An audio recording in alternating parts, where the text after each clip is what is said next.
भोगैश्वर्य प्रसन्नाना तया प्रहूत चेतसाम व्यवसायित्मिका बुद्धि समाधौ न विधीयते। से पुष्पित बाणी द्वारा जहाँकर अंतकरण अपहृत हो जाइछि अर्थात भोग आड़ को आकर्षित हो जाइछि एवं जो माने भोग और ऐश्वर्य अत्यंत आसक्त से मनुष्य मानकर परमात्मा प्रति एक निश्चयात्मिका बुद्धि हुए नहीं।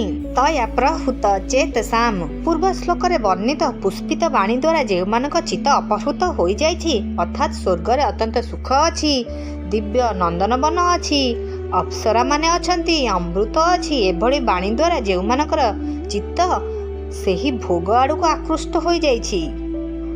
भोगैश्वर्य प्रसक्तानाम शब्द स्पर्श रूप रस और गंध यही पांचटी विषय तथा शारीरिक आराम मान और नामर बड़िमा प्रभृति सुख ग्रहण करिवार नाम भोग।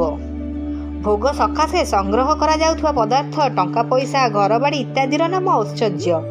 यही भोग और ऐश्वर्य जहाँकर आसक्ति प्रिय भाव और आकर्षण रही एथिरे जहाँकर महत्व बुद्धि रही सेमानकु भोगैश्वर्य प्रसक्तानाम कहा जाइछि।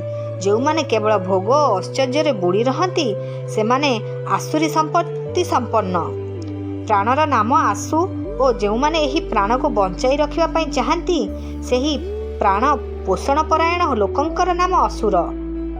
से माने शरीर को प्राधान्य दे पार्थिव अथवा स्वर्गीय भोग उपभोग करने को चाहती।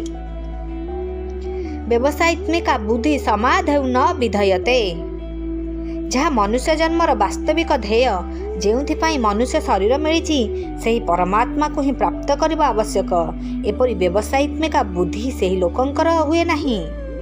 तात्पर्य है जो भोग उपभोग करा जाई सारी जो भोग उपभोग करा जाई पारे जो भोग विषय शुणा जाइछि एवं जो भोग विषय शुणा जाई पारिबो सेही सबुर संस्कार जोगु बुद्धि रे मलिनता आसे। सेही मलिनता जोगु संसार सर्वथा विरक्त होई केवल परमात्मा को अभिमुखी हेबार दृढ़ निश्चय हुए नहीं। सेहीपरि अनेक सांसारिक विद्या कला प्रभृति संग्रह करी मु विद्वान मु सबु जानिछि एहीपरि जो अभिमान जनित सुखभोग हुए एथिरे आसक्त मनुष्यंकर मध्य परमात्मा प्राप्तिर एक निश्चय हुए नहीं। आत्मकल्याण रे जदि कौनसी प्रतिबंधक थाए ताहा हेउछि भोग और ऐश्वर्यर इच्छा। जाल रे पड़िथिबा माछ जेपरि आगकु जाई पारे नाही सेहीपरि भोग और संग्रह रे जड़ित मनुष्यर दृष्टि परमात्मा अभिमुखी होई पारे नाही।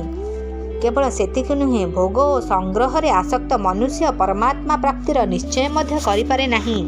जे संसार को सत्य मने करुछि ता पई कर्मयोग शीघ्र प्रसिद्धित कर्मयोगी तांको कर्तव्य कर्म द्वारा संसार सेवा करती अर्थात प्रत्येक कर्म निष्काम भावे केवल अन्य मानक हित निमंते करती।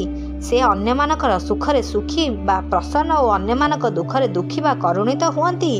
अन्य मानक सुखी देखि प्रसन्न हेबारु तांकठारे भोगर इच्छा रहे नाही एवं अन्य मानक दुखी देखि करुणित हेबाठारु तांकठारे संग्रहर इच्छा रहे नाही।